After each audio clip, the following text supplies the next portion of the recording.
The envelope sits on Doris Haverford's kitchen table. It has been there 11 days. It arrived on a Tuesday, tucked between a grocery circular and a water bill, and she almost missed it entirely. The name on the front stopped her, though. Staff Sergeant Raymond Haverford, United States Marine Corps. The man who has been buried at Arlington National Cemetery for 6 years. The return address was a law firm she had never heard of. Kellard and Associates, Denver.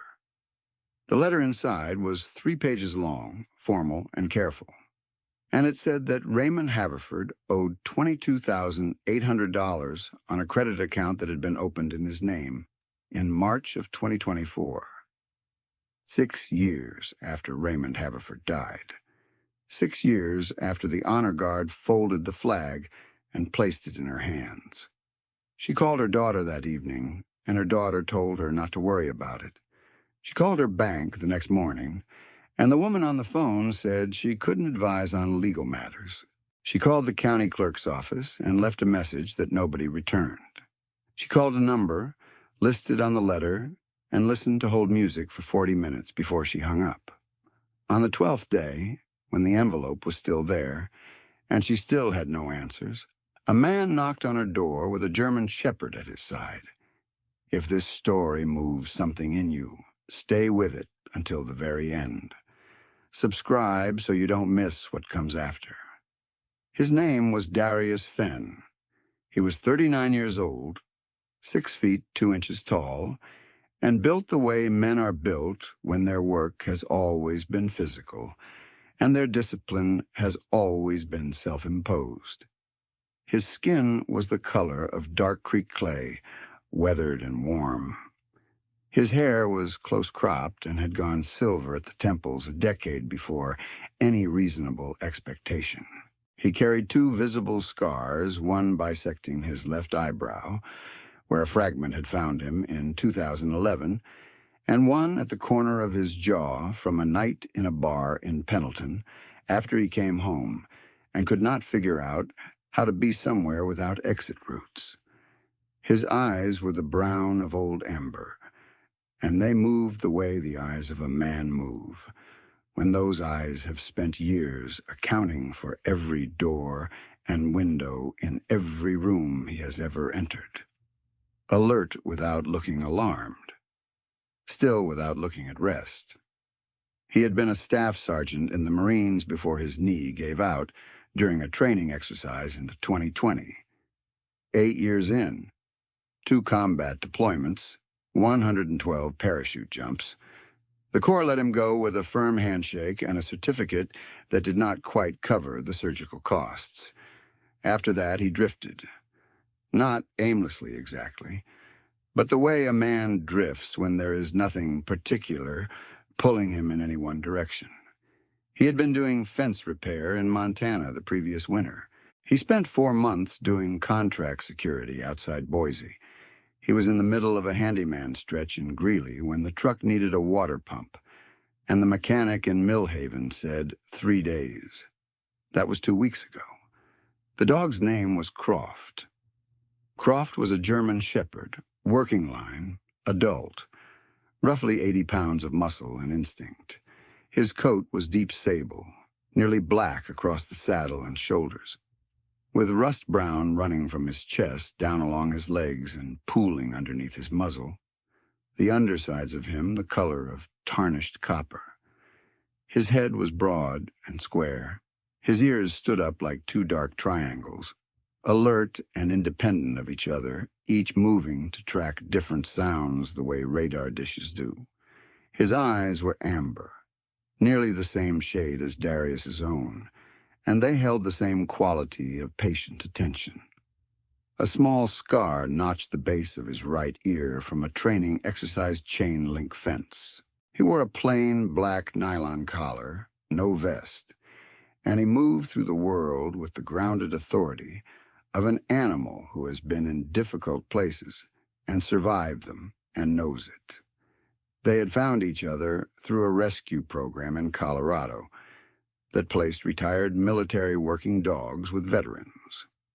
Darius had gone to the facility, with no intention of leaving with anything, and had spent 6 hours there and left with Croft asleep in the back seat.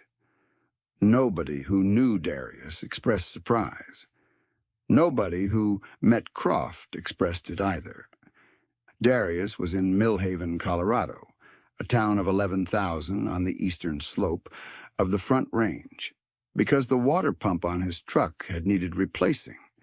He had been staying in the small room above the garage at Pellerin's Auto and Equipment, doing odd work for cash, eating breakfast every morning at a diner called Holt's on Main Street. He had picked up a full week of fence work and then a gutter job and was beginning to accumulate the particular texture of a place that does not feel entirely foreign. It was at Holt's that he first heard about Doris Haverford and the letter that had arrived addressed to a dead man. The woman behind the counter was named Ida Pellerin, 61 years old, the mechanic's mother. She had a wide jaw, and the reading glasses she wore pushed up above her eyebrows like a second set of eyes. She was not a woman who held conversation so much as delivered information in compressed, reliable form, and on a Tuesday morning between his second and third cup of coffee, she delivered the situation to Darius without editorial embellishment. Raymond Haverford. Buried at Arlington 6 years ago, his widow, Doris, 73, living on Breckenridge Street. A letter had arrived from a Denver law firm claiming Raymond had opened a credit account in 2024 and had left a balance of more than $22,000. The letter said Doris had 45 days to respond. Darius set his mug down. "That can't be right," he said. "No," Ida said. "It cannot. But she's alone and she doesn't know who to call, and that envelope has been sitting on her kitchen table long enough that it's become the first thing she sees in the morning." Croft, seated on the floor beside Darius's stool, lifted his head and looked at Ida and then looked at Darius. Darius left a $5 tip on a $3.50 cup of coffee and walked the 4 blocks to Breckenridge Street. Doris was a small woman, 5 feet 3 inches, with white hair worn up neatly and the kind of stillness that belongs to people who have learned to carry difficulty without announcing it. She was 73 years old, dressed in a lavender cardigan over a blue blouse, and she answered the door without hesitation when Darius knocked. She looked at him for a moment, and then at Croft, and then stepped back and let them both in without requiring much explanation. She had the air of a woman who had decided some time ago that she would either trust people or she would not, and she had not found the alternative much better. She set a cup of coffee in front of him at the kitchen table without asking whether he wanted one. The letter was in the center of the table. She had not moved it. She had not touched it. "I know it's wrong," she said, sitting across from him. "I know it isn't a real debt. Raymond has been gone since 2018, and he never had that kind of money on any credit account in his life. The letter is official-looking, and the number is frightening, and I did not know who to call, and everyone I did call either could not help or did not call back." Darius read the letter. He read it a second time. He asked to see Raymond's discharge papers. Doris retrieved them from a cedar box in the closet beside the sewing room. He asked to see her own financial records for the past 6 years. She produced them from a plastic accordion file on the second shelf of the pantry, organized by year and tabbed with small hand-labeled dividers. He asked whether anyone had contacted her about Raymond's estate after his death, or at any point since. She said no. She said the estate had been handled by the county. Raymond had left no will. There had been nothing to contest. The account listed in the letter had been opened, according to Kellard and Associates, in March of 2024. Raymond Haverford had been buried in November of 2018. The math was not complicated. Croft crossed the kitchen floor and lay down beside Doris's chair, his chin on his front paws facing the window. Doris reached down without particular ceremony and placed her hand on the back of his neck. Darius took the letter when he left. He told Doris not to call the number on the letterhead, not to send any money, not to respond in writing without consulting him first. He said this in the tone he used when he meant to be followed precisely, not consoled. He told her he was going to find out what this was and that when he did, he would come back and tell her. He was at Holt's the next morning before Ida had finished the first pot of coffee, the letter on the counter and a yellow legal pad beside it. He started with the Colorado Secretary of State's business registry. Kellard and Associates of Denver, registered 2021 single-listed attorney Gerald Kellard, admitted to the Colorado bar in 2019. A law firm that was 7 years old with one lawyer, a clean website that listed no client testimonials and no case history, and an address on Spear Boulevard he wanted to verify. The original creditor listed in the letter was a company called Primus Consumer Credit, LLC. That company was registered in Delaware, which was a thing corporations did when they wanted limited local accountability, and its registered agent in Colorado was an entity called Rocky Basin Registered Services. He wrote that down. He walked to the Millhaven Public Library and asked for access to the Public Research Terminal. The library was a single-story building on Cottonwood Avenue, the kind that had been built in the 1970s and then added onto twice, each edition a slightly different shade of brick. It opened at 9, and it smelled the way public libraries smell, of floor wax and paper and the particular quiet of a room where people come to think. The librarian was Gil Estrada, 52 years old, heavy-set, with a trimmed black beard gone white at the chin and the patient manner of a man who spent his working hours knowing where things were and helping people find them. He was reorganizing the periodicals display when Darius came in, and he looked up over the reading glasses he wore on a cord around his neck with the attentiveness of someone who notices when a person walks in with a purpose and not just an hour to fill. He asked what Darius was looking for, with the professional interest of someone who took reference questions seriously. Darius told him enough that Gil's expression changed. "Raymond Haverford," Gil said quietly. "He coached my son's baseball team 12 years ago. Marcus was 9. Raymond used to show up with that dog carrier in the back of his truck, 2 retrievers inside. He said they settled the boys down between innings." Darius waited. Gil took his reading glasses off the cord and put them on. "Log in for as long as you need," he said. "I'll extend the session whenever it times out. And if you need anything pulled from the microfiche or the legal database, you come find me." What Darius found over the following 3 days was a structure. Primus Consumer Credit, LLC, was one of 4 identically organized debt purchasing companies registered in Delaware between 2020 and 2023. 3 were active. The other 2 were named Merit Consumer Credit and Apex Debt Partners. All 3 shared a single registered agent. All 3 had been named in complaints filed with the Colorado Attorney General's Consumer Protection Division over the previous 18 months, though none of those complaints had produced formal action yet.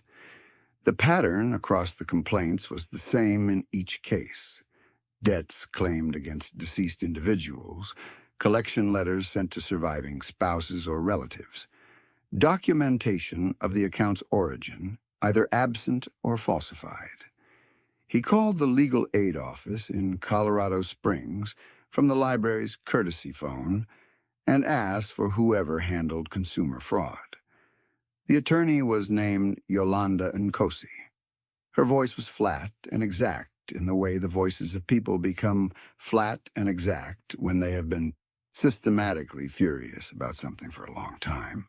"I've seen this structure twice before," she said. They purchased blocks of Social Security numbers from data brokers, cross-reference them against the Social Security Administration's death index and public obituary databases, match the names to surviving household members, and generate collection letters. The accounts don't have to be real. The documentation doesn't have to withstand scrutiny. They only need a certain percentage of recipients to pay a settlement rather than fight. How many people pay? Enough. An elderly widow who doesn't understand the law, who can't afford an attorney, who is frightened by legal language and a dollar figure she can't contextualize. If she sends $4,000 to make the $22,000 go away, they've already won. They process the check and move on. Most families never tell anyone what happened because they're ashamed. Darius thought about Doris's plastic accordion file and her hand-labeled tab dividers. What stops them? He asked. Documentation precise enough to make continuation costlier than stopping, Yolanda said. Formal complaints with the AG's office. Multiple complainants, because one family looks like a dispute and 3 families look like a scheme.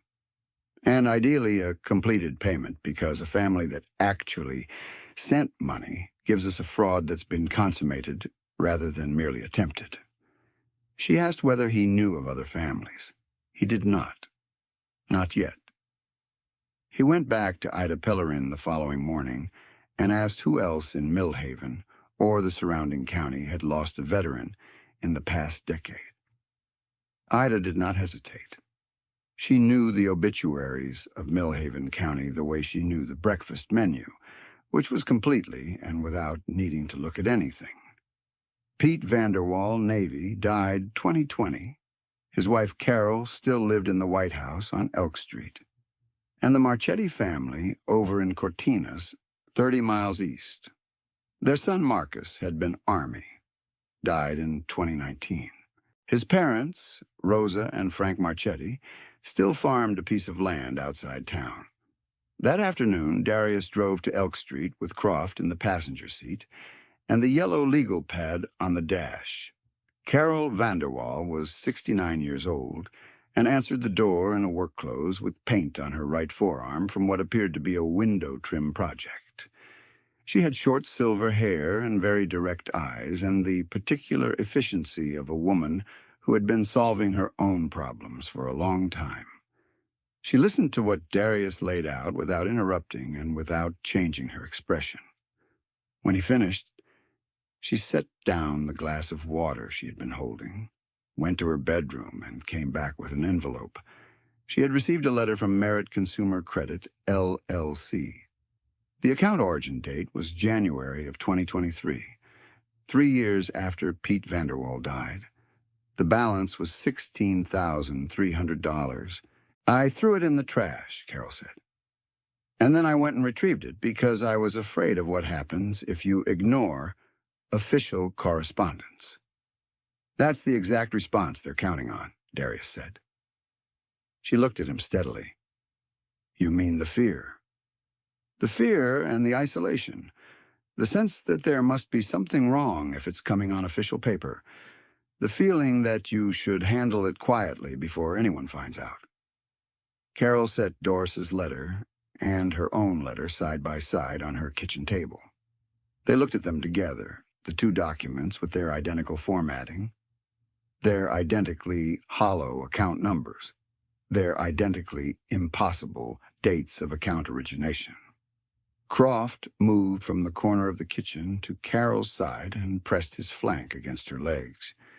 Carol looked down at him with the expression of a woman deciding whether to accept the comfort being offered. She accepted it. She rested her hand on his back for a moment and then straightened up and looked at the 2 letters still side by side on her table. What do you need from me? She asked. He told her. A signed statement in her own words describing when the letter arrived, what it claimed, and what she understood it to mean. A copy of the letter itself. Pete Vanderwall's death certificate, if she had one. She had it in the same kind of plastic accordion file that Doris kept her records in, which told Darius something about the generation of women who had managed households through the 1970s and 1980s, when the only filing system available was what you built yourself.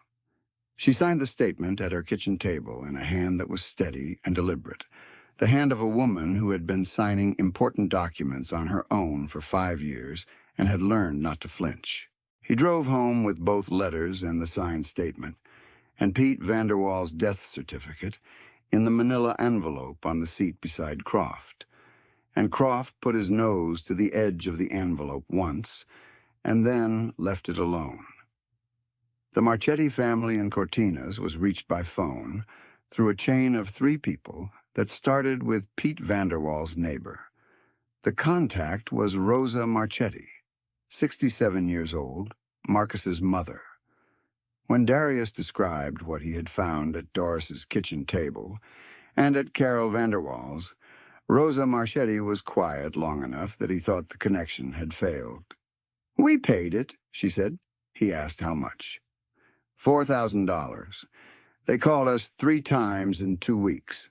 The 3rd time, the man on the phone said if we paid $4,000, they would consider the account settled and close the matter. My husband thought if we paid, it would be done.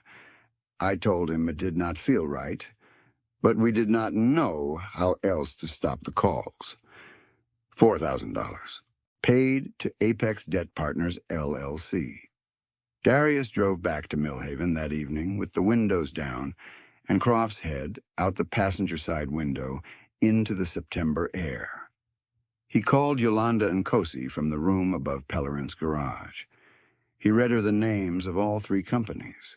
He described the shared registered agent. He told her about Rosa's payment. Yolanda's voice shifted slightly, which for Yolanda constituted an emotional response. "The Marchetti's payment is the anchor," she said. "A completed payment makes this wire fraud in addition to consumer protection violations because the letters cross state lines through the mail and the payment was returned electronically. That puts federal jurisdiction in play alongside the state complaint." She told him she would prepare formal complaint forms for all 3 families. She told him the Colorado AG's office would need written statements, copies of all correspondence, and documentation of the deceased veterans' deaths. She told him the more thorough the documentation, the harder the complaint would be to deflect. He asked who was ultimately behind the 3 Delaware entities. She had already been working on that. The answer, traced through state registry records and a pair of civil suits from Utah in 2017 and 2018, was a man named Vincent Tallow, based in Denver. No prior Colorado record. He had relocated after the Utah cases were dismissed on procedural grounds. Darius wrote the name down. Over the following week, he built a file. Gil Estrada gave him extended access to the library's LexisNexis terminal every afternoon, and each evening Darius organized what he had found. He obtained certified copies of Raymond Haverford's death certificate from the County Vital Records Office. He pulled Arlington's online registry record for Raymond's interment. He obtained Pete Vanderwall's death certificate and Marcus Marchetti's death record through the VA's online portal. He placed all 3 collection letters side by side, annotated, showing the shared formatting, the identical legal disclaimer language, and the fabricated account origination dates that fell years after each veteran's death. He photographed every document with Carol's phone, which had a better camera than his and which Carol made available to him without being asked, along with a comment that she hoped he knew what he was doing. He drove to Cortinas on a Saturday. The front range was visible, the whole way through the passenger window, the peaks holding snow above the tree line. Cortinas was smaller than Millhaven, a gas station and a grain elevator, and a main street with more closed storefronts than open ones, and a diner with a hand-lettered sign saying it was open Tuesday through Friday. The The Marchetti farm sat 2 miles east of town on a county road, a house and a barn and 3 outbuildings arranged around a gravel yard, with harvested fields on 3 sides, the soil dark and bare. He sat at Rosa and Frank Marchetti's kitchen table for 2 hours. Frank was 68 years old, lean, slow-moving, with the look of a man whose grief had not given him much space for anger. He had been a farmer since he was 22 years old, and he had the particular dignity of a man who has spent his life making things grow. Rosa was smaller than he was, with dark eyes that missed nothing and hands that were never still. They described the letter. They described the phone calls. They described the payment. Frank's jaw tightened once when Darius explained that the debt had never been real and that the money they had sent had been taken from them through fraud. They used Marcus's name, Frank said. It was not a question. Yes, Darius said. Frank did not say anything else for a long moment. He looked at the table. He looked at his hands. He signed Yolanda's complaint form in a steady, careful hand and dated it in the corner. Rosa signed beside him. Darius witnessed both signatures. He returned to Doris's house that evening. She had made dinner. He had come by enough times by then that dinner had become a natural feature of these visits, and he had learned that refusing it caused her more difficulty than accepting it. He sat at her kitchen table while Croft ate a portion of pot roast from the bowl Doris set on the floor, and while Darius walked her through what he had assembled.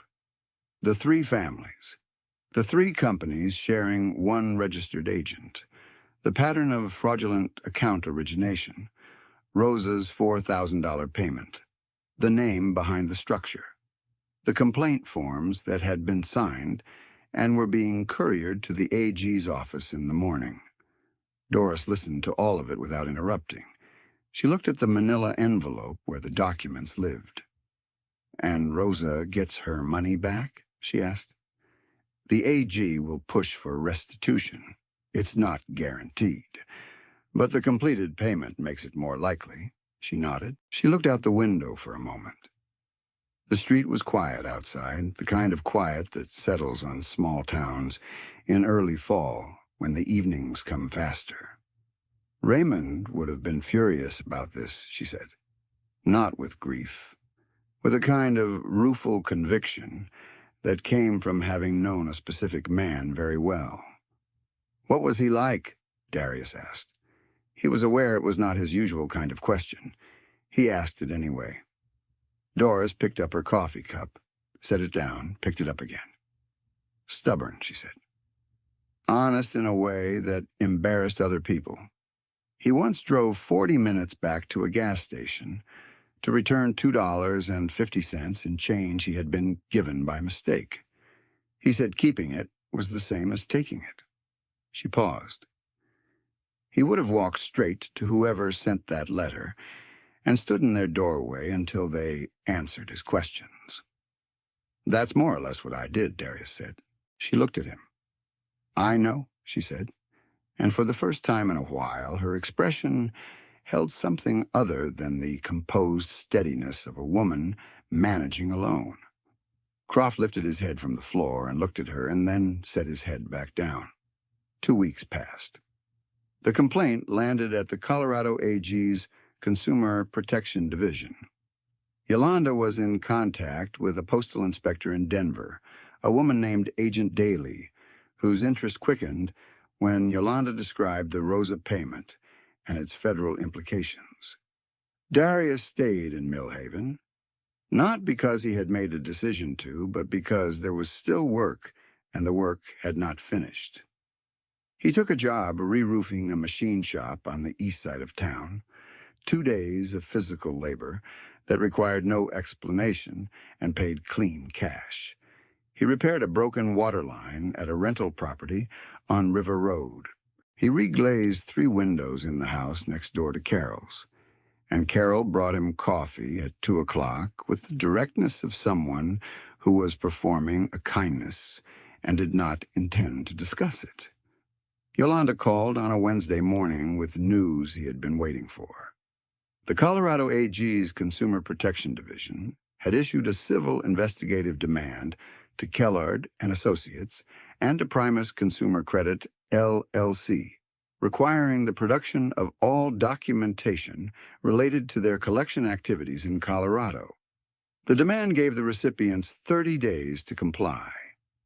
A parallel inquiry had been opened by the Postal Inspection Service.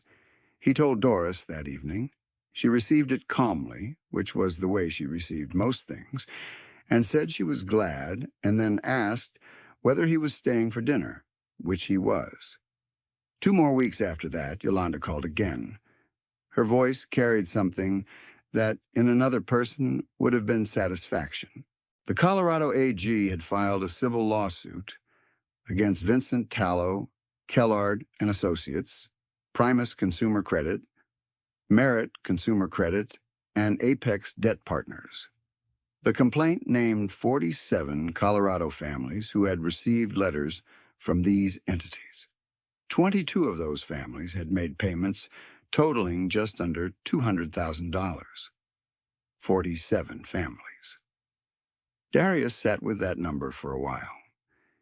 He thought about the other 44 envelopes, the ones that had not yet found their way to a table in Millhaven County or to a legal aid office in Colorado Springs, the ones sitting in living rooms and on countertops and in the bottom drawers of filing cabinets where people put things they cannot face but cannot throw away, each one with a name on the front that belonged to someone buried somewhere with a flag above them. He thought about the ones who had paid and never told anyone, and probably never would. On a morning in late October, the sky over Millhaven was the deep, cold blue that appears when the Front Range is about to receive snow.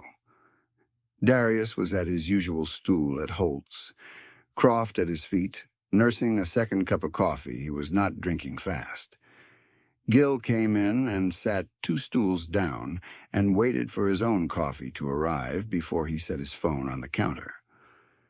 A reporter named Adriana Quijano, who covered the courts, beat for a Denver paper, had obtained the AG's complaint and filed a piece on it that morning. The article named Tallow and Kellard.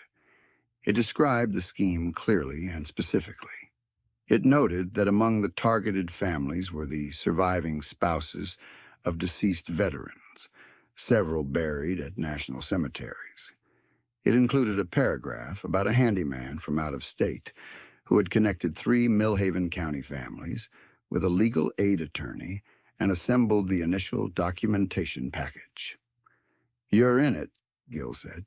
"It doesn't name me." "It doesn't have to. This is a town of 11,000. Darius folded the phone back and placed it on the counter. Outside, snow had begun. Small flakes. Purposeful. Ticking against the window glass. Ida set a fresh cup in front of him. Doris called that afternoon. She had read the article at the library on her phone. Her voice held something different from the early days. The composed steadiness was still there, but underneath it was something more like relief. The relief of a person who has been heard. "Rosa called this morning," she said. "She wants to come visit sometime. She wants to meet Croft." "That sounds fine," he said. Doris was quiet for a moment. "Are you staying on?" she asked. It was a direct question. She had been married for 51 years to a man who valued directness in both directions. Darius looked out the window of the room above Pellerin's garage.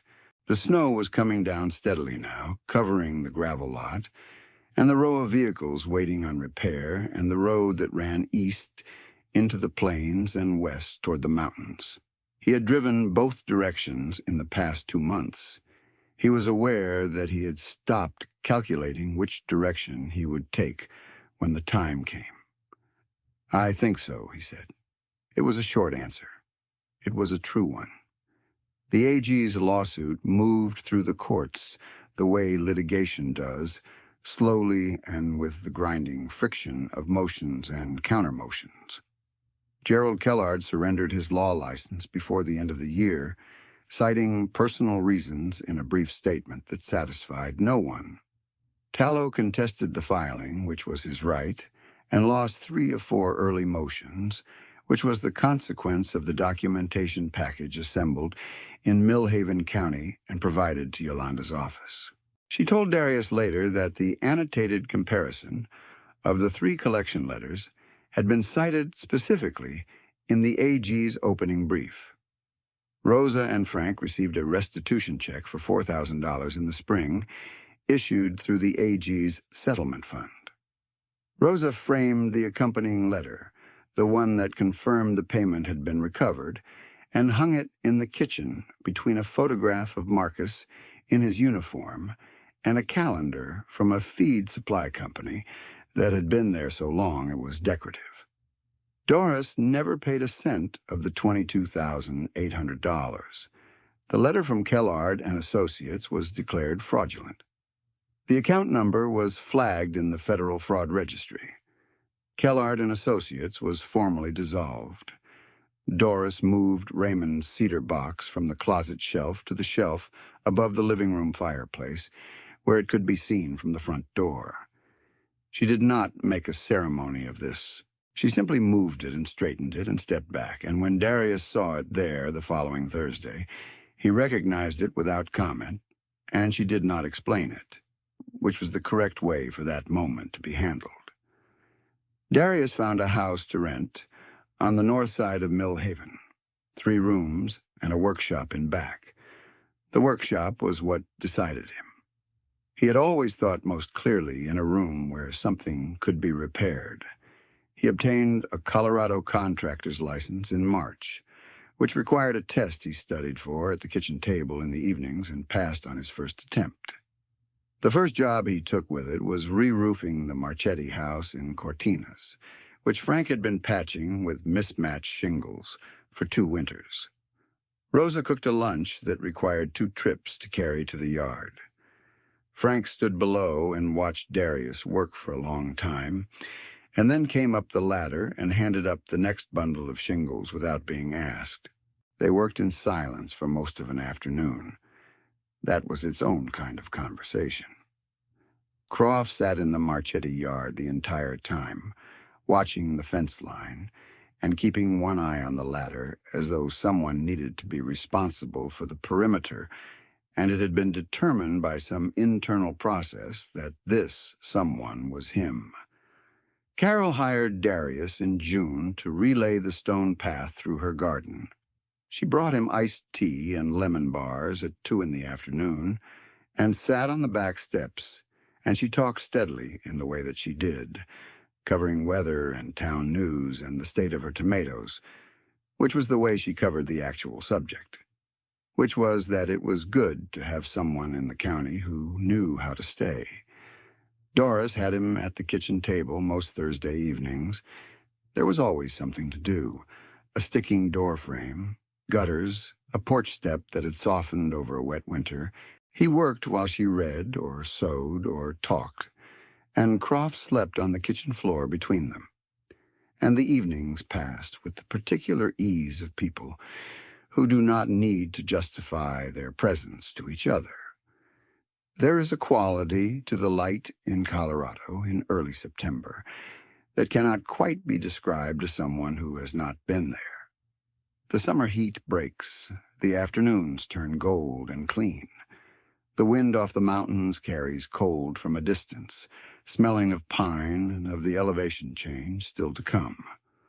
On an afternoon like that, Darius was on Doris's front porch replacing the last section of railing. The painted white wood gone gray and soft from too many winters. Croft was on the top step, lying with his head up, watching the street with the settled authority of a dog who has extended his jurisdiction to include the neighborhood. Doris came out with 2 cups of coffee. She set one on the railing within reach of Darius's hand and sat in her porch chair. The children's librarian at the elementary school came into the diner this week, she said. She's planning a veterans program in November. She asked whether anyone knew someone who might speak to the children. Darius tapped a baluster level and moved to the next. "I could probably think of someone," he said. "I thought you might." He picked up his coffee and stood at the edge of the porch for a moment. Down the block, a neighbor was raking leaves, the dry scratch of it carrying clean in the autumn air. A car came around the corner slowly and moved on. From the next street over, a screen door opened, and a child called something to someone inside, and then the screen door closed again, and the street was quiet. Millhaven was a small town. It was the same in most respects as the small towns he had passed through over the past 4 years. The same grain elevator visible from the highway. The same diner where everybody knew your order before you gave it. The same quality of light in the early evening when the shadows came long across the street, and everything looked briefly like it was made of something warm, except that he had stopped moving through this one, and the difference between passing through a place and belonging to it turned out to be less about the place than he had expected, and more about what a person decides to stop turning away from. He had not known he was making the decision until it was already made. Croft turned his head and looked at him. The dog's ears were relaxed, tipped slightly outward, which was the posture Croft wore when there was nothing to guard against and nowhere to be. There are people in this world who count on the silence of the grieving. They count on it the way a lockpick counts on a door with no one behind it. They send official letters to the widows of men who are buried in places that honor the dead, and they dress the fraud in legal language and impose a number so large it crowds out the question of whether the debt is real. They do this because they have learned that grief and isolation and confusion will do more of their work for them than any argument they could make in court. What they cannot account for is a man who has been trained to walk toward a problem rather than away from it. A man who carries nothing particular and therefore has nothing particular at stake. A man who has spent enough of his life in places where the right answer was the uncomfortable one, that he has stopped being surprised by how often that is still the case. They cannot account for a librarian who extends a research session because he coached a boys' baseball team 12 years ago. They cannot account for a mechanic's mother who knows the obituaries of a county by heart. They cannot account for an attorney 300 miles away who has been waiting for a documentation package solid enough to act on.